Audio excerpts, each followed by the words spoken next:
At the beginning of summer, I hadn't read a single 5-star book yet, so I knew that I needed to lock in. I curated my own reading list, aiming for a truly elite reading experience.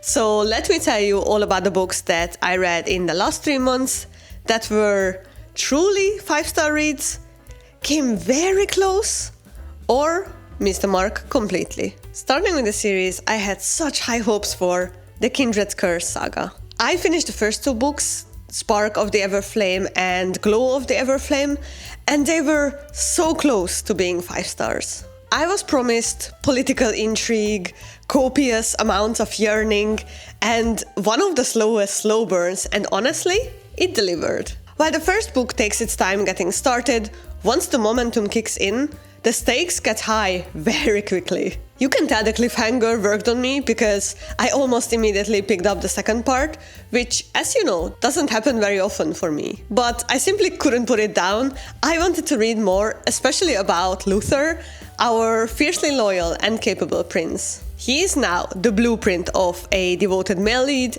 and you know how much I enjoy those. But what was missing for me to rate it 5 stars?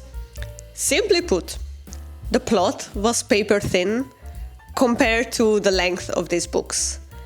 With more than 1,100 pages, we get some fantasy world building, internal conflicts, some found family dynamics with truly interesting side characters, but they cannot hide the fact that not much actually happens from like the second book onwards. The push and pull between the main characters worked for a while, but I eventually needed the pace to pick up, both in the relationship and the character development. It was an enjoyable read, but the story doesn't justify the length, and the plot twists were a bit too predictable for a top-tier rating. I'm currently around 40% into the third book, and finally the slow burn is actually going somewhere, so we will see if that can change my mind about the series as a whole. Moving on to a book where there were no devoted princes or slow burns inside, though I still expected to rate it much higher. Unfortunately, We Solve the Murders missed the mark for me completely.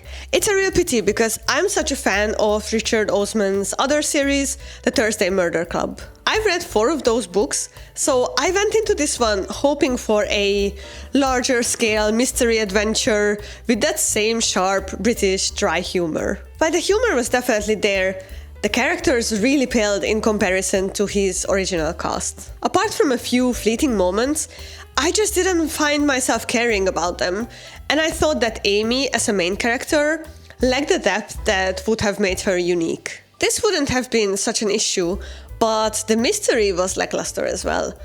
We also get the villain's perspective in this book, which I don't think added that much to the actual story. Between the character work and the mystery building, it just didn't land the way I expected it to. Will I still pick up the sequel?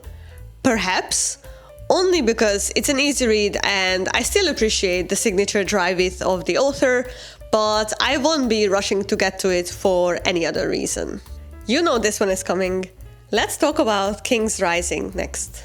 I was so nervous going into it because I really wanted it to be the crown jewel of the Captive Prince series, going beyond what the Princess Gambit built up so well. Thankfully, it was truly a 5-star read, but it was an emotional roller coaster. I was expecting tension, angst, and finally sweet resolution of the conflicts, but oh boy, this book made me work for it. I was literally sweating at some point. I had these notes at like 30%. The characters are not having a great time, and the book is not pulling its punches. But what made it a 5-star reading experience? All the political maneuvering, the story kept me hooked through a very high pace. The premonition was eating me alive, but I was having a lot of fun with it. Seeing how the author built up both Laurent and Damon's stories and their characters' choices, especially in the endgame, so satisfying to read. Their dynamic was fascinating, it never went flat. Even when politics took center stage in the story, I was eating up the crumbs of their relationship development. This book manages to have both main characters stand strong on their own, but together they just make so much sense. I'm sure I will be rereading the series in the future, especially with all the betrayals and reveals. King's Rising was my highlight read of the summer, for sure. This summer, I also picked up Anne Liang's newest contemporary fiction release, I Could Give You the Moon, where we follow two people who each have their own reason to work together to solve a mystery. Having read multiple works of the author and also enjoying the way she crafts her characters with very relatable problems, this one came close but wasn't a true 5-star for me. This one, compared to I Hope This Doesn't Find You, If You Could See the Sun, and This Time It's Real, was the one with the weakest male lead, and I know that this is not meant primarily as a romance story, but it still gets minus points for me for that. The male character was just too much like a Chinese drama lead, where his actions were unrealistic and his character remained rather shallow despite all the background reveals. I found Chanel's character much better nuanced, but even that, coupled with the atmospheric setting of Beijing with its glittering nightlife,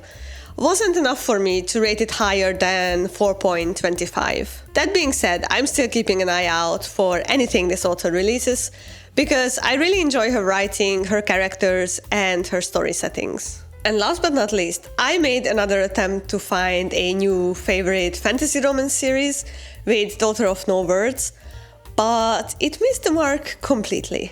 You can tell the difference. For Spark of the Everflame, I immediately picked up the second part, but for Daughter of No Words, I felt no urgency to do so. It was released in 2020, and while it gathered popularity, I believe my standard is now higher than it was 6 years ago, so maybe that's why it didn't quite land. The one thing that was jarring, in my opinion, is the pacing change between the first and the second part of the book. It has an incredibly slow start, and while the later parts benefit from the slow build-up, it lowered the enjoyment for me. The male main character was not totally cliché, but somehow I wasn't sold on the romance development, maybe because it also had a rather slow start. Overall, I could see the appeal, but especially reading it in 2026, I believe I found similar books that are simply more to my taste, so this one unfortunately didn't work.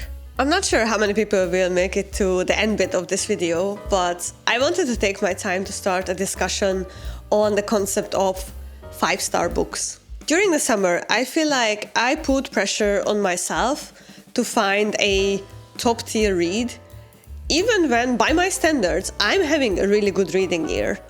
I think the lowest rating I gave this year was like 3 stars. That never happened before. These books I just mentioned in the video are by no means lower rated by me, they just didn't quite crack the highest level. Which brings me to my question, what is a 5-star read? In my opinion, there is nothing wrong with ratings being subjective. At the end of the day, we're all humans, we all have different tastes, and we might form different opinions on things. Just because I didn't totally like a book doesn't mean that you wouldn't, and that's fine. I started this channel because I enjoy sharing my opinion of the books I read, but these are just that, my personal opinion. I'm grateful if you listen to it, but we should all collect all kinds of opinions before making a decision of picking up a book or not. In a way, I understand, because with each read we are running the risk of wasting our time, and in order to minimize the risk, we seek out opinions, whether it would be worth it or not. But a book can be worth it, even if it's not a 5-star read. Like I said, I still enjoy the books I just talked about, to varying degrees, and none of them I would consider a waste of time. Did that make sense? Anyway, I just wanted to ramble about a bit because I feel like this chase after 5-star books can be a bit limiting. Let me know how you approach looking for your next read, or how you pick up books you have high expectations for.